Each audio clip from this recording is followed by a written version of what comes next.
திருச்சிற்றம்பலம்.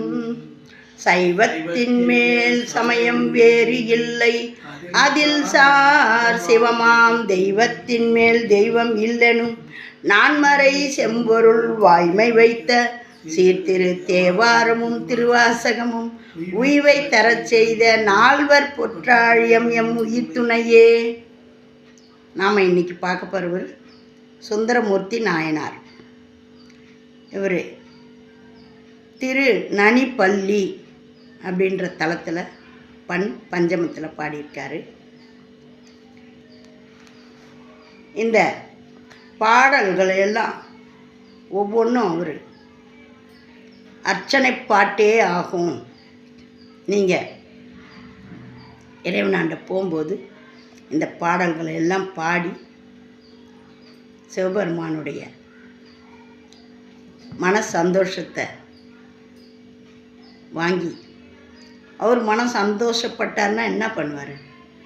எல்லா தோஷங்களும் கெட்ட தோஷங்கள்லாம் விலகி நல்ல சந்தோஷத்தை கொடுப்பார். அந்த சந்தோஷத்தில் கூட தோஷம் இல்லாத மகிழ்ச்சியை கொடுப்பார். அப்படியா அந்த இறைவன் நம்மளுடைய சிவபெருமான் நம்மளைய படைச்சி காத்து அருளி மறைத்து அழித்து நம்மளுக்காகவே ஐந்தொழிலை பண்ணுற அவரை நாம் பாடி பரவசம் படுத்தலாம். நாம் இப்போ எல்லா நிவேத்தியமும் வைக்கிறோம், அவர் சாப்பிட்றாரா? அவர் பார்த்தாலே நம்மளுக்கு சந்தோஷம்தான். எப்பா இறைவனுக்கு இதை படைச்சிட்டு நாம் தான் சாப்பிட்றோம். அதை நாம் கொடுத்து பழகிறோம். அதை நம்மளுக்கு அவர் வலியுறுத்துறார். நீங்கள் கொடுத்து பழக உங்களுக்கு பன்மடங்காக பெருகும் அப்படின்றத நம்மளுக்கு அறிவுறுத்துறார். ஒருத்தருக்கு அன்னமிடுறதுனாலையோ ஒருத்தருக்கு ஏதாவது ஒரு பொருளை நம்ம கொடுக்கறதுனாலையோ நம்மளுக்கு குறைஞ்சிட போகிறதில்ல. அதை போல் 10 பங்கு நம்மளுக்கு திரும்ப வரும். எங்கள் பாட்டி தான் சொல்லுவாங்க, இட்டாருக்கு இட்ட பலன் தலைமையில் அப்படின்வாங்க. அது எனக்கு அப்போ தெரியாது. என்ன இட்டாருக்கு இட்ட பலன் தலைமையில் அப்படின்னா, நாம் ஒருத்தருக்கு நாம் கொடுக்குற ஒரு அன்னம் அதை மனம் வந்து நாம் செய்யும்போது நம்மளுக்கு பன்மடங்காக பெருகும். பன்மடங்காக இறைவன் நம்மளுக்கு அருள்வாளிப்பார். ஆகையினால் நம்மளால் முடிஞ்சது ஒரு ஏழைக்கு ஒரு வயிறு ஒரு வாய் ஒரு புடி அன்னம், ஒரு மாட்டுக்கு ஒரு புடி எதையாவது வைக்கலோ, நம்மளால் முடிகிற அந்த இடத்துல ஒரு தழையோ கொடுங்க. இறைவனுக்கு ஒரு டம்ளர் தண்ணி ஒரு புஷ்பம் சாத்துங்க. அதை தான் சொல்கிறாங்க. வேறு ஒன்றும் நம்ம பெருசாக கொடுக்கணும்னு அவர் எதிர்பார்க்கல. அன்பு ஒன்று தான் அவர் எதிர்பார்க்கறது. அதுலேயும் சுந்தரமூர்த்தி நாயனார் பாடலுக்காகவே அவருக்கு சுந்தரர்னு சொன்னால் பிடிக்காது, நம்பி ஆரூரன்னு சொன்னால் தான் பிடிக்கும். ஏன்னா சுந்தரர்னு சொன்ன அடுத்த கணமே இவரை கைலாயத்திலிருந்து பூலோகத்துக்கு அனுப்பி வச்சிட்டார். ஆகையினால் சுந்தரன்ற பேரே அவருக்கு பிடிக்காது. நம்பி ஆரூரன் அப்படின்னு தான் அவருடைய பாடல்களில் எல்லாம் பதிவிடுவார். அவருக்கு ஒவ்வொரு முறையும் அவர் எங்கெல்லாம் பசிச்சு இருந்தாரோ அங்கெல்லாம் அவருக்கு தண்ணீர் பந்தல் வச்சு தானம் இந்த அன்னம் ஏற்பாடு பண்ணி வச்சிருப்பார். சுந்தரம் வர்றான் அப்படின்னு சொல்லிட்டு அவருக்கு சாப்பாடு ரெடி பண்ணி கொடுப்பாரு. அந்த மாதிரி அவ்வளோ அருமையாக அவருடைய பாடலுக்காக பணி செய்தவர். அவருக்காக நெல் விளைஞ்சி ஒரு இடத்துல நெல் கொட்டி கிடக்கும், இது மாதிரி நான் அன்னம் பாலிக்கணும் எனக்கு கொடுங்க அப்படின்னு சொன்ன உடனே அந்த ஊரே மலையாக குவிச்சிடுவார். நான் திருவாரூரில் நெல் கேட்டால் நீ இங்கே கொடுத்துருக்குறியப்பா, நான் இங்கேருந்து குண்டையூரில் கொடுப்பார். குண்டையூரில் கொடுத்தா நான் எப்படி திருவாரூருக்கு எடுத்துன்னு போகிறது அப்படின்வார். அப்புறம் நீ பாடு சுந்தரா, நீ பாடு. நான் இப்போ பகலில் போனால் ஜனங்கள்லாம் பயப்படுவாங்க. ஆகையினால் நைட்டோட நைட்டாக இந்த நெல்லெல்லாம் உங்கள் ஊருக்கு நான் ஷிப் பண்ணிடுறேன் அப்படின்னு சொல்லிட்டு சொல்லுவார். அந்த இடத்துல அருமையாக பாடுவார். நீல நினைந்தடியேன் நித்தலும் கைதொழுதேன் கோழிலி எம்பெருமான் குண்டையூரில் கொஞ்சம் சிலை. ஏன்னா மலையாக குவிச்சது அவங்களுக்கு, இறைவனுக்கு அது சிலை, நம்மளுக்கு மலை. அதனால் குண்டையூரில் சில நெல் பெற்றேன். ஆள் இல்லை எம்பெருமான் அதை அட்டித்தர பணியேன். எப்படி கூப்பிட்றாரு பாருங்க. நாம் ஒரு நாளாவது நின்று இறைவனை மனம் உருகி கூப்பிட்ருக்குறோமா? கிடையாது. போகிறோம், அவசரமாக போவோம், எதையோ ஒரு சுற்றுலா தலம் மாதிரி போய் சாமியை கும்பிட்டுட்டு ஓடியாந்துருவோம். இதுதான் நம்ம பண்ணுறது. அப்புறம் என்னன்னா, எனக்கு தெய்வம் சோதிச்சிடுச்சு. எங்கே போனாலும் ஒரு நிமிஷம் மனம் உருகி அப்படியே சஞ்சலம் இல்லாமல் இறைவனை நம்ம அன்பால் கட்டி போடணும். அந்த மனசுக்குள்ளே கட்டி போட்டால் தான் நம்மளுக்கு எல்லா உரிமையும் இருக்குது. கோபம் வந்தால் அவரை தான் திட்டுறோம், ஆனால் அவர் நம்மளை எதுவுமே பண்ணுறதில்ல. சிவனேன்னு இருக்கிறாரு அந்த சிவம். ஆனால் நம்ம தான் கோபம், வெறுப்பு எல்லாத்தையும் அவர் மேலே காட்டுறோம். சந்தோஷம் வந்தால் தலைகால் தெரியாமல் ஆடுறோம், அப்பா எனக்கு செய்துட்டாரு அப்படின்னு. ஆனால் கஷ்டம் வந்துடுச்சுன்னா தெய்வம் என்னை இப்படி சோதிச்சுச்சுப்பாரு அப்படின்றோம். அந்த மாதிரிலாம் நாம் வருத்துறோம். அதை அன்பாக கூப்பிட்றாரு. அட்டித்தரப்பணியேன். ஏன்? அவர்கிட்டயே இருக்கிறார் சிவபெருமானை. எந்நேரமும் அவர் நேரடியாக பார்க்கக்கூடியவர். எவ்வளோ அன்பாக கூப்பிட்றாரு பாருங்கள். வாப்பா, இந்த நெல்லை கொண்டு வந்து அந்த சிவபெருமான்கிட்ட நான் வாங்கினேன், குண்டையூரில் வாங்கினேன், அந்த நெல்லை கொண்டு வந்து திருவாரூரில் சேருன்னு. சுந்தரா, நான் ராவா பூதகணங்களை அனுப்பிச்சி திருவாரூரில் கொட்டிடுறேன், நீ இப்போ பாடு அப்படின்னு சொல்லி அவருடைய பாட்டுக்காகவே எவ்வளோ பணியெல்லாம் செய்திருக்கிறார். அந்த மாதிரி இந்த பாடலை பாடினீங்கன்னா நம்மளை வெறுங்கையாக அனுப்ப மாட்டார். இறைவன் எப்போதும் நம்மளுக்கு துணை செய்வார். இந்த திருவாரூரில் இந்த நெல்லெல்லாம் ஷிப் பண்ணிட்டாராம். பூதகணங்களை வச்சு தெருவே கொட்டிட்டாராம். அந்த சில நெல்லை தெருவேற கொட்டிட்டாராம். ஒவ்வொருத்தர் வாசலும் திறக்க முடியாதபடி அடைஞ்சிடுச்சான். அந்த அம்மா பறவையார் என்ன பண்ணாங்களாம், ஒரு சுந்தரருக்கு சொல்கிறாங்களாம், என்னங்க நம்ம தெருவே அடைஞ்சிடுச்சு, எப்படிங்க நம்ம இது பண்ணுறதுன்னா, அம்மா அவங்க வீட்டு வாசலில் இருக்கிற நெல்லை அவங்களே எடுத்துக்கணும்னு சொல்லுங்கள். அப்போ நம்ம வேலை குறைஞ்சிடும். அவங்கவுங்க நெல்லை வாரி சேவ் பண்ணிக்கினாங்கன்னா நம்ம தெரு காலி ஆகிடும். நம்மளுக்கு தேவையானதை நீங்கள் எடுத்துக்கங்கண்ணா. எப்படி சொன்னாங்க, ஏது சொன்னாங்கலாம் என்ன கேட்கக்கூடாது. சேக்கிழார் எம்பெருமான் இப்படி தான் பெரிய புராணத்தில் சொல்லியிருக்காரு. ஏன்னா அவங்கெல்லாம் மானசீகமாக எதுவும் சொல்லுவாங்க. ஒரு நம்ம உண்மையான அன்பு இருந்ததுன்னு வச்சுக்கோங்க, எதிரில் போகிறவங்கள கூப்பிட்டோம்னா திரும்பி பார்ப்பாங்க, மனசுக்குள்ளேயே கூப்பிட்டோம்னா. அந்த மாதிரி டெலிபதி அவங்களுக்கே வேலை செய்யும். அந்த மாதிரி இவங்க என்ன பண்ணாங்க, அந்த நெல்லெல்லாம் அவங்கவுங்களே எடுத்துக்கங்கன்னு அந்த மாதிரி எடுத்துக்கினாராம். அந்த மாதிரி கொடுக்கக்கூடிய இறைவனை நாம் எப்படியெல்லாம் நம்ம ஆராதிக்கணும். வாங்க சுந்தரர் எப்படி பாடியிருக்காருன்னு பார்ப்போம். லைக் பண்ணுங்கள், ஷேர் பண்ணுங்கள், சப்ஸ்கிரைப் பண்ணுங்கள், ஆல் பெல் பட்டனை கிளிக் பண்ணுங்கள், ஸ்கிப் பண்ணாமல் பாருங்கள். இப்போ நாம் இன்றைக்கி பாட போகிறது திருநனிப்பள்ளி அப்படின்ற தளத்தில் பாடியிருக்காரு. திருச்சிற்றம்பலம்.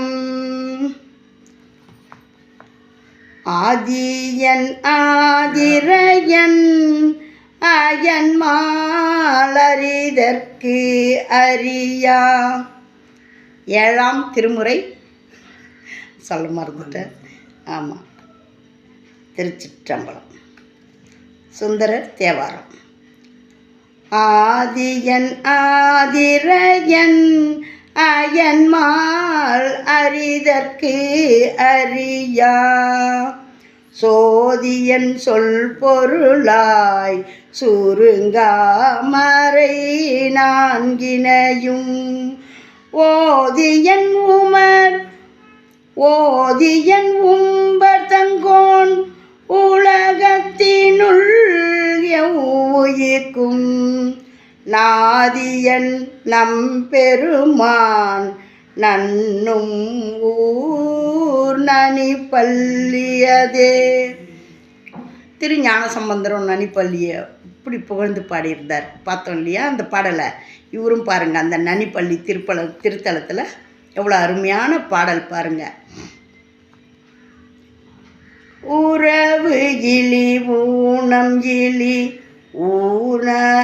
உணரார் புறம் மூன்றெறிய. உறவு இலி ஊனமிலி உணரார் புறம் மூன்றெறிய. செருவிலி தன்னினைவார் வினை ஆயின தேய்ந்தழிய அறகிலகும் அருளான் மருளார் பொழில் வண்டரையும் நரவிரி கொன்றையினான் நன்னும் ஊர் நனி பல்லியதே வானுடையான் பெரியான் மனத்தாலும் நினைப்பறியான் ஆண் இடை ஐந்தமர்ந்தான் அணு ஆகி ஓர் தீவுரு கொண்டு ஊன் உடை இவ்வுடலும் ஒடுங்கி புகுந்தான் பரந்தான் நான் உடை மாடு எம்பிரான் நன்னும் ஊர் நனி பல்லியதே ஓடு உடையன் கலனா உடை கோவனன் உமை ஓர் பாடு உடையன் பலி தேர்ந்து உண்ணும் பண்பு உடையன் பயில காடு உடையன் இடமாமலை ஏழும் கருங்கடல் சூழ் நாடுடை நம்பெருமான் நன்னும் ஊர் நனி பல்லியதே பன்னற்கு அரியது ஒரு படை ஆழிதனை படைத்து கண்ணற்கு அருள் புரிந்தான் கருதாவர்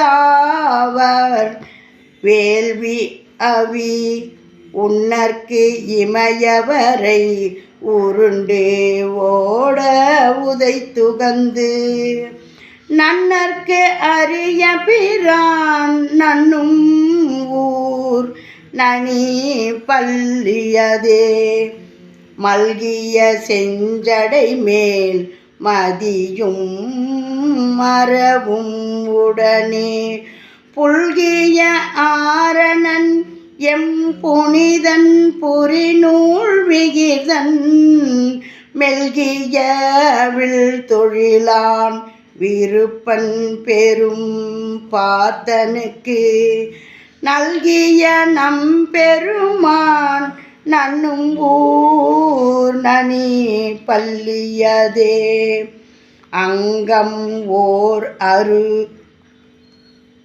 அங்கம் ஓர் ஆறு சுவையும் அருமாமரை வேள்விகளும் எங்கும் இருந்து அந்தனர் எரி மூன்று அவை ஒப்பும் இடம் பங்கய மாமுகத்தால் உமை பங்கன் உரை கோயில் செங்கையல் பாயும் வயல் திருவூர் நனி பல்லியதே திங்கள் குறுந்தெரியல் திகழ் கண்ணியன் நுண்ணியனாய் நங்கட்பிணி கலைவான் அருமாமருந்து ஏழ் பிறப்பும் மங்கத் திருவிரலால் அடர்ந்தான் வல் அரக்கனையும் நங்கட்கு அருளும் பிரான் நன்னும் ஊர் நனி பல்லியதே ஏன மறுப்பினொடும் எழில் ஆமையும் பூண்டுகந்து வானமதில் அரணம் மலையே சிலையா வளைத்தான் ஊனம் இல் காழி தன்னுள் உயர் ஞான சம்பந்தற்கு அன்று ஞானம் அருள் புரிந்தான் நன்னும் ஊர் நனி பல்லியதே காலமும் நாள் கழியும் நனி பள்ளி மனத்தின் உள்கி கோலமது ஆயவனை குளிர் நாவல ஊரான் சொன்ன மாலை மதித்துரைப்பார் மண் மறந்து வானோர் உலகில் சால நல் இன்பம் எய்தி தவலோகத்து இருப்பவரே. காலமும் நாள் கழியும் நனி பள்ளி மனத்தின் உள்கி கோலம் அது ஆயவனை குளிர் நாவல ஊரன் சொன்ன மாலை மதித்து உரைப்பார் மண்மறந்து வானோர் உலகில் சால நல் இன்பம் எய்தி தவலோகத்து இருப்பவரே. தவலோகத்து இருப்பவரே. சுவாமி நற்றுணையப்பர் அம்பாள் பர்வத ராசபுத்திரி. பார்த்தீங்களா, அருமையான பாடல். நம்மளுடைய பிணியெல்லாம் தீர்க்கணும்னு அருமையாக பாடுறாரு. எனக்கு ஞாபகம் வந்தது, நான் சொன்னேன் பாடலை. நாங்கள் தான் சொல்லியிருக்கேன் இல்லையா, இதெல்லாம் வருஷத்தில் ஒரு நாள் பாடுறது. இப்போ உங்களுக்கு என்ன எடுத்து கொடுக்குறாரோ அன்றைக்கி நான் இதை கொண்டு வந்து சேர்க்கறது. இந்த பஞ்சமராக மட்டும் நான் விட்டு வச்சுருந்தேன். இதையும் கம்ப்ளீட் பண்ணு, முழுசாக பாடிடுமா அப்படின்ட்டு உத்தரவு கொடுத்துட்டார். ஆகையினால தான் உங்களுக்கு அவர் எப்படியெல்லாம் சிவபெருமான் அன்னம் பாலிச்சாருன்ற ஒரு கதையை, அந்த வரலாறை சொல்லி இது இறைவனுடைய திருவருள். இதில் எப்படி கொடுத்துருக்கார் பாருங்க. ஏன மறுப்பினோடும் எழில் ஆமையும் பூண்டு உகந்து வான மதில் அரணும் மலையே சிலையா வளைத்தான். மலையே சிலையா வளைத்தவன் ஊனம் இல் ஞானசம்பந்தர். அப்படி அழகு வாய்ந்த அருமையான குழந்தை.